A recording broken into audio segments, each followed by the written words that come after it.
Our first comic that is coming right after me is a very nice man who I met for the first time. He is also a Jew, and so he's Jew number 2 for today. And so he is also the counselor of comedy. Please welcome the wonderful Ben White.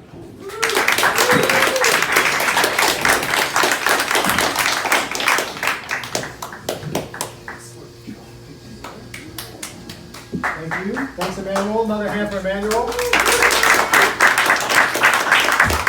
right, now let's keep it going for you guys for showing up to a comedy show at 2:30. Unbelievable. This is a rare sighting indeed.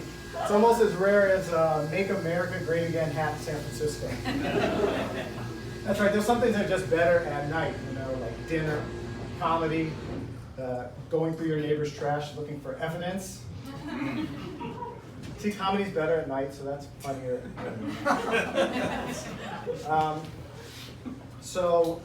The weather's great today, right? I'm sure everybody's loving that. It's fucking awful, I'll tell you. You don't want good weather in this city. If there was good weather in this city, everyone would want to live here.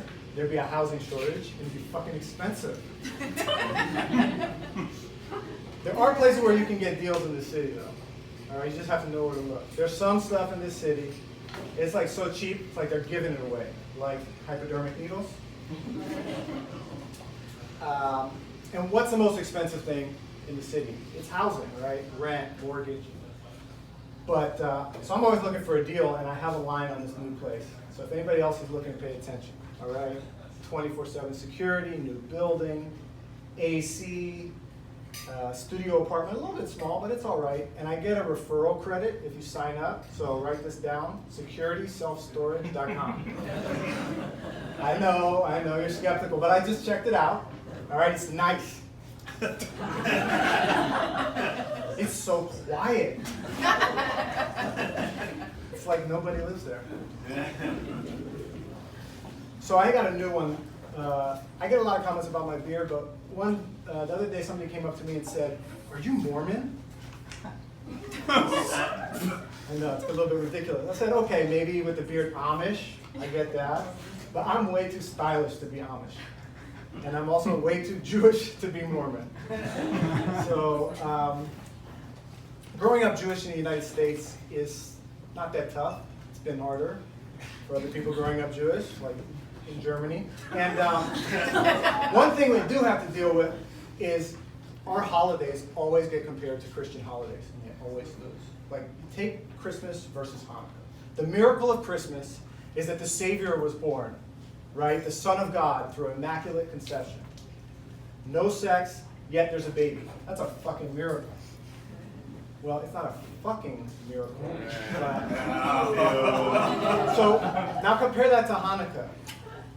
The miracle of Hanukkah, and I shit you not, is that oil in a lamp that was supposed to last 1 day lasted 8 days.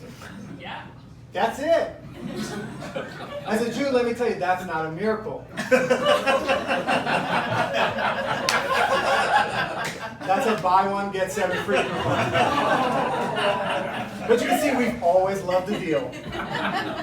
All right, another one. Easter and Passover. Passover was there first. If you don't know, one of the miracles of Passover is that Pharaoh was convinced to let my people out of Egypt, out of slavery, after God visited 10 plagues upon Pharaoh and the Egyptians. Okay? So I'm sure that the rabbis were thinking, oh, this is a pretty good miracle. They got us on Christmas, but there's no way, there's no way that they can beat Passover. The only thing they'd be able to do is do something that no one would believe, like kill somebody and then bring them back to life. Right? So Jews are good at numbers, usually, but I think that the 10 plagues thing, they missed by a little bit. 10, there's no way. I don't think that there is any way. It took an all-powerful God 10 plagues to convince the Egyptians to kick the Jews out. Right?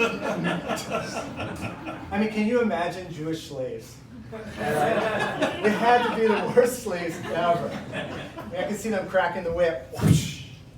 Oi, with the whip again! What, I should lift it myself? With my sciatica? and the bending and the squatting and the schwitzing. Oh, Abe, quit your whining. The women have it worse. We're on our backs all day stupping Egyptian soldiers.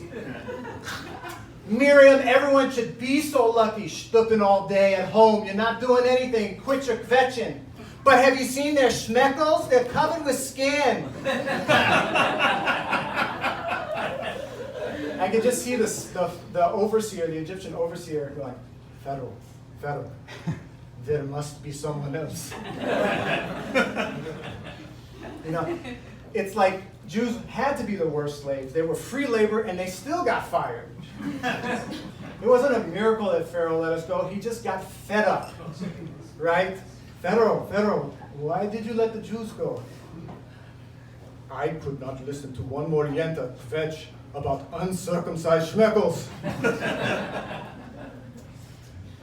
So yeah, we got out 40 years in the desert and came up with a few rules. One of the rules I don't really like that much. As a Jew, you're not supposed to intermarry. Now I know a lot of religions say this, but Jews have the best name for it, okay? It's called the Silent Holocaust. Yes, Jews have never been accused of understating anything. The idea being that by marrying somebody who's not Jewish, you're killing millions of potential Jews. All right? But that's silly, because I don't need to get married to kill potential Jews. I've been doing that since I hit puberty. Man, that's funny because tube socks can't get pregnant. All right, folks. That joke's funnier at night also. That's my time. I'm Ben White. Thanks so much.